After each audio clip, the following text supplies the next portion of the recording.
Hey everyone. So today I want to talk to you about test generators. Right now, a lot of teachers are using Google Forms for their tests and quizzes. It's a great idea. They automatically grade, you can have them instant knowledge to the kiddos. But the bottom line is, Google Forms was not created to be a test generator. It just wasn't. So it was mostly made for like a quick, like just like a head count or a ticket out the door kind of a thing. Nothing for actual grades. That was not what it was mainly intended for.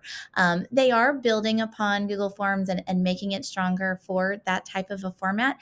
It's just not there yet. So there are a lot of struggles with that working well, especially connecting with the app with the iPads because Google Forms doesn't do so well with that. So I'm working and we're all working on looking at a better test generator for you teachers and students. While we're researching that, I wanted to share with you how you can use Nearpod as a quiz and test generator. Okay, Nearpod, a lot of us know that as a interactive slideshow, which is a great way to use Nearpod. It's a great thing. It has all your activities. You can get the kids engaged in your lessons, but some people don't know that you can use that as a quiz and a test taker. So I'm going to show you today how you can use that starting tomorrow. So right now I'm on Nearpod. There are different versions of Nearpod. There's the free version and the paid version. And right now I'm just on the free version. Okay. Anybody can sign up for that. It's just use your Google username and password and you're good to go. So what I'm going to show you right now is how that all works. So I'm going to just go up here to where it says create and I'm going to create a lesson. Okay. And it's going to take me to add my content and activities. And what's so great about Nearpod is it has tons of things already embedded in it. You do not have to reinvent the wheel every single time or even a format. If you scroll down to add activities to engage with your students, you have Flipgrid, memory tests, fill in the blanks, polls, open-ended questions for your essays that you need to make, or there's just a basic quiz. So we're just going to go with the basic quiz today. All right. And look at that format. Just real basic. You can make it bold. You can do all kinds of things. And you're going to have your options here. Now, I've already made a quiz to save us some time. So I'm just going to pause real quick and jump into that. Okay, so here is my quiz that I made for homecoming. Real basic, real simple. I've written my questions and I have my answers. So this question is, what is Tuesday's dress up day? We have Thanksgiving or New Year's. And all I had to do is put like a little green check mark next to the answer. That's going to be the correct one. And look what I did over here.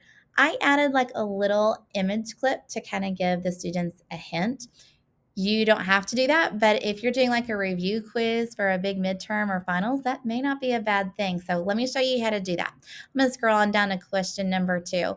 And there's my question. What is Wednesday's dress up day? And if I go over here to the right side where it says add image, audio, or other media, it's going to have a whole drop down list of things. So I can do everything from a voice recording of me saying, hey, remember when we talked about this in our lab on Thursday?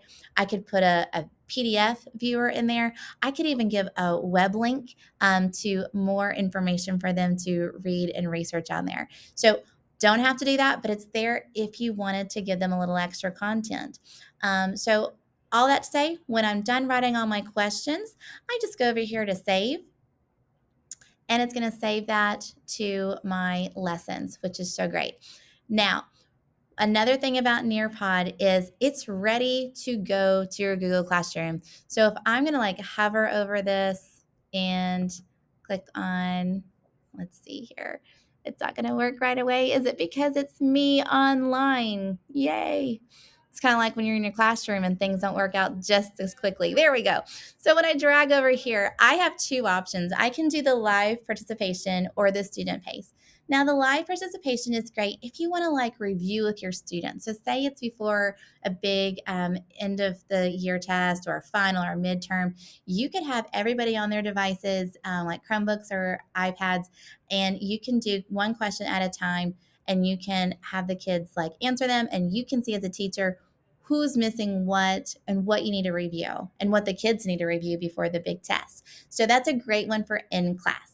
Now, if it's something more formal where you need to get like their grade, like it's the chapter test or a big quiz to go over the unit, you can choose student paced, which obviously it's going to be at their pace and they can go from question to question as they need. So if we click on that, it's going to send me this. That is your code or your student's code for the quiz that you just created.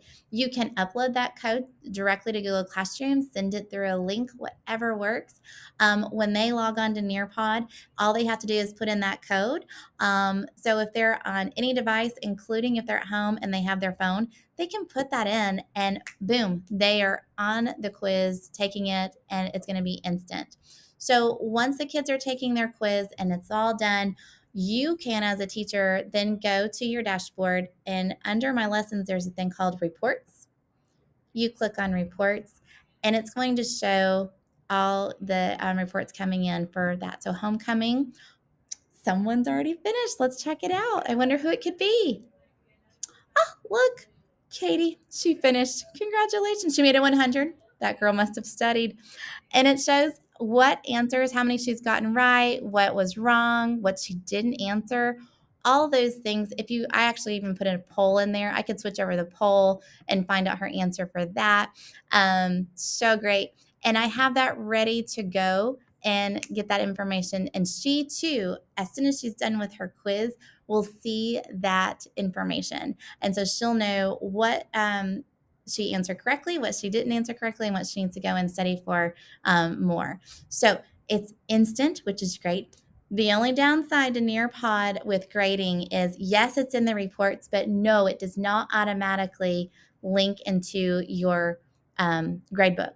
So what I recommend, if you teach more than one class, what I recommend doing is, like, for example, my quiz was called Homecoming. You could put Homecoming first hour, Homecoming second hour, Homecoming, and kind of name it and have each one and make a copy, like just duplicate it and have one for each class. So that way only those kids are in that quiz and you don't have a whole list of 80 kids trying to figure out where to put them in the grade book.